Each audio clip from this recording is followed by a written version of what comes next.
Hello, good morning. അപ്പോൾ ദേ അതുക്കുട്ടൻ രാവിലെ അച്ചാൻ്റെ കൂടെ ഇറങ്ങിയിട്ടുണ്ട് വണ്ടി കഴുകാൻ. അപ്പോൾ അവ സഹായിച്ചൊക്കെ കൊടുക്കും. അച്ചാച്ചനെ രാവിലെ കണ്ടു കഴിഞ്ഞാൽ പിന്നെ അച്ചാച്ചൻ്റെ പുറകെ ഒന്നും മാറത്തില്ല. അപ്പോൾ രാവിലെ ദേണ്ട് ഇവിടെ കപ്പയാണ്, കപ്പയും മുളക് സമ്മന്തിയാണ്. അപ്പോൾ അതെല്ലാം കഴിക്കാൻ വേണ്ടി ദേ എല്ലാം എടുത്തു. അപ്പോൾ അതുക്കുട്ടന് ചപ്പാത്തിയും മുട്ട ചിക്കിയാണ് കൊടുക്കുന്നത്.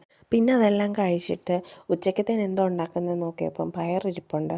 അപ്പം നമ്മുടെ പുറകിൽ നിത്യവഴുതനങ്ങയുണ്ട്. അപ്പോൾ അതിലെന്തെങ്കിലും കാണുമോ അറിയാൻ വേണ്ടി നോക്കാൻ വേണ്ടി വന്നതാണ്.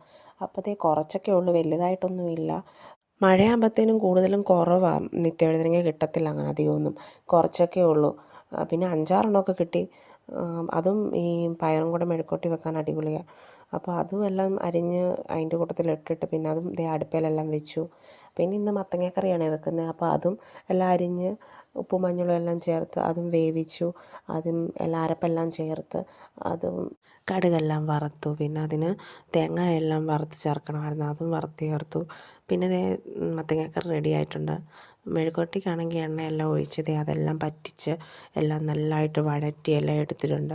അപ്പോൾ ഉച്ചക്കത്തേന് മത്തങ്ങക്കറിയും മെഴുക്കുവരട്ടി എല്ലാം റെഡിയായി. അന്നേരം ഓർത്തത് സോയാബീൻ ഇരിപ്പുണ്ടല്ലോ, അപ്പോൾ സോയാബീൻ മസാലയെല്ലാം പുരട്ടി അതും വറുത്തെല്ലാം എടുത്തു. പിന്നെ കുറച്ച് പാത്രങ്ങളെല്ലാം ഉണ്ടായിരുന്നേ.